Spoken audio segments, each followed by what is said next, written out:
Hey Tettles, do you have Shard of D's yet? What? Shard of D's. It's an unholy gem that increases your damage. Have you dropped it yet? Oh, no, you mean the ones that will drop from the raid bosses as random shards? So there's the 9 Shards of Domination, and we learned that they like have a random chance from any raid boss to drop any of the 9 of them, and they can Hmm. be upgraded using the Stygian Embers that also drop from the raid bosses. Notably, also from the raid mini bosses too. So don't AFK trash Yeah. like Tettles normally does.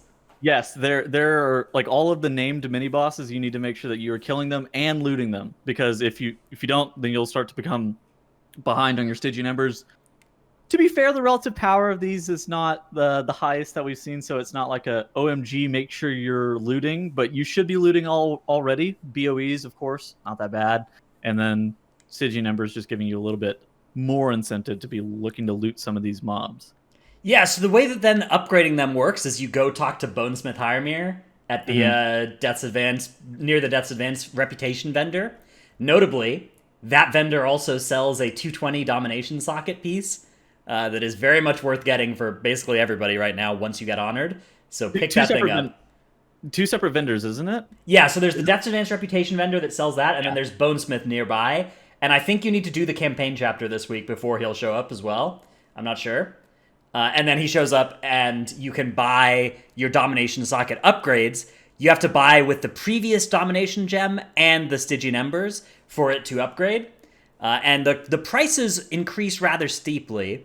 So, probably what will make the most sense is figuring out which 5 you're going to use in the medium term, and then Yeah. focusing upgrades on those, and probably upgrading them evenly.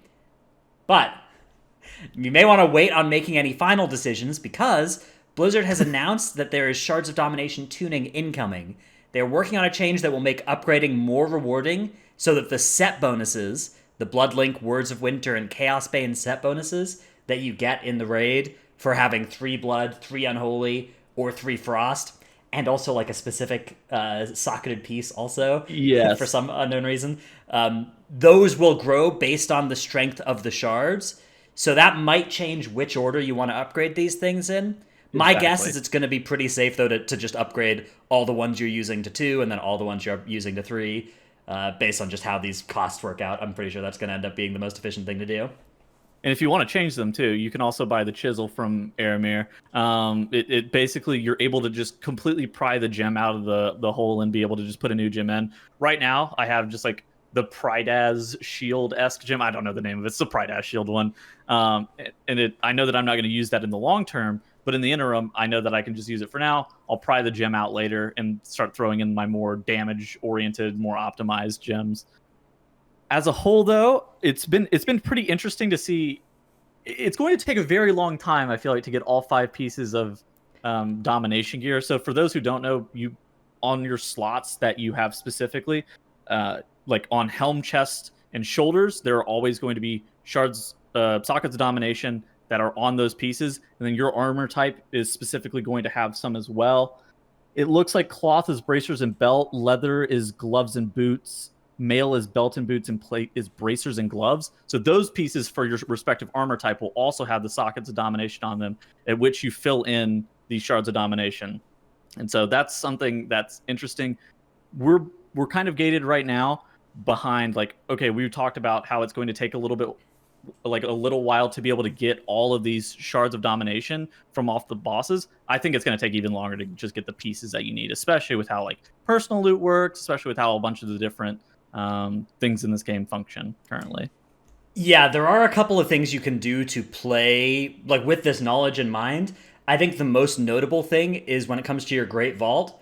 First off, if you get offered a domination shard piece, even like a heroic, 239 domination socket piece from the Great Vault, that's likely to be better than like a 252 Mythic Plus piece, especially Yeah. in a slot that conflicts with domination sockets. So that's a thing to do going forward. And if you're just choosing between multiple Mythic Plus items or PvP items or whatever, choose something that doesn't overlap with the domination socket slots, right? You want to keep those free if you can, because you wouldn't need the raid drops that have the domination sockets.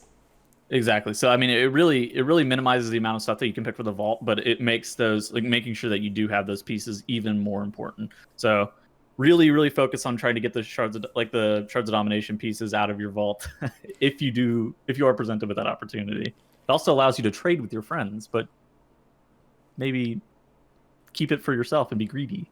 Who's to say? Yes, I'm starting a collection. Okay. Um, we also have some other news this week, which is Covenant Legendary tuning. We kind of predicted this last week when they gave everybody that free Covenant swap.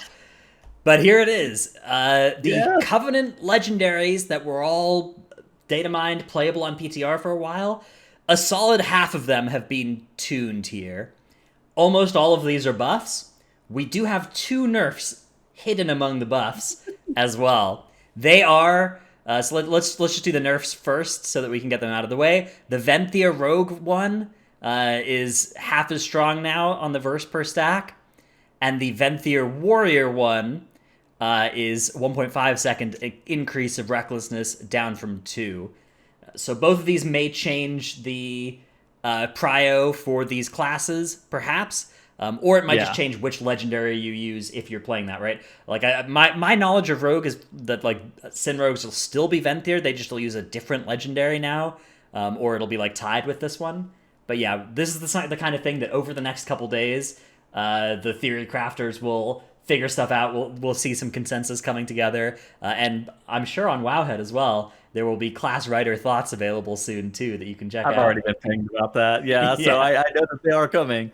It's certainly an interesting endeavor, and there's been a decent amount of outcry over not only the nerfs but also the buffs because covenants aren't really swappable, right? So since covenants aren't swappable, you've more often than not made like a covenant decision coming into the patch where you already thought that you had good information on what legendaries were going to be good and what covenants are going to be good. And so now these covenants are either being buffed or nerfed, and you're like, oh, maybe I've made the wrong decision because my covenant legendary has just been buffed by 100%, or my covenant legendary has just been nerfed by 100%. Now I am no longer now making this decision isn't as easy. Some classes have it easier than others. I know that some are very upset though. Yeah, somehow the Venthir Druid one has dodged a buff, and instead Don't they've talk about buffed it. two Don't other talk about Druid it. ones.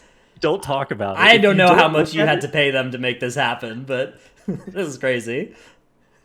if you don't talk about it, it's not there. Yeah, we've got Hunter Night Fae buffs as well, so that's something to maybe be looking out there. I hear they may For, actually play Night Fae off of those buffs, or perhaps. rather, I don't want to make sweeping statements, but I heard that those buffs are promising. Yeah, yeah. And I've heard that the Kyrian Priest one is also a pretty exciting one there. Yeah, For Disc Priests that were already pretty leaning towards that covenant, but now will lean towards it even more. Yeah, I mean, there's a lot of changes. I like the principle of making the weaker ones more exciting. I would have preferred to see this 2 weeks ago when everybody was making their patch, covenant decisions, but this was the kind of thing that we could predict, right? When they gave us that swap back to a covenant you've already been. And the good news is, if you're looking at this and you're like, oh no, I need to swap to a covenant that I have 0 renown in, it's pretty fast now. The catch up from 1 to 44 is very quick it's compared to how is it was 40 last patch. is 42 to 45 not bad this week? It's not bad, yeah. So you still need to do you need to do your weekly for those renowns, right? Like you can never get all the way caught up if you have renown available from your weeklies or from the campaign. Yeah. But So if you've already like achieved them from turning in your anima or whatever, right? right, if you've done once those are taken care of, yeah, even if the catch up renown is happening at 41 or 42, it will still be very fast. It's not like you have to kill 10 bosses before you get your renown book drop or something. So catching up is very much something you can do. Look into these, see if that's something that is exciting for you. Of course, if you are still playing one covenant and you're happy with your covenant, these are probably not going to be the end of the world for anybody's choice if they've made one they're happy with. But if you're somebody who's interested in playing the best thing, that may have shifted. For a lot of specs, I think it's more likely to have shifted in the direction of like, oh, you'll now consider your covenant legendary, rather than like, oh, you need to swap covenants now. Yeah, so I mean, I've been looking at the balance numbers, and that's the one I'm the most familiar with. Basically, it just moves all of the Covenant legendaries a lot more in line with one another, and like their power is like not as like skewed. a lot of the times. So if you are playing a Covenant and you're like really happy with your decision, you may actually just have a new legendary option that you could potentially play, or at least something that's more competitive. Of course, we're going to have like a lot, Wowhead and other people are just going to have a lot more numbers as the days go on. But if you're already happy with your decision, you may have another choice for what legendary to play. So, all right, that's about going to do it for us on this one. Hope you guys like this this little look at what has been going on this week with Covenants and Shards of Domination. We'll be back next week with another one. Bye. later.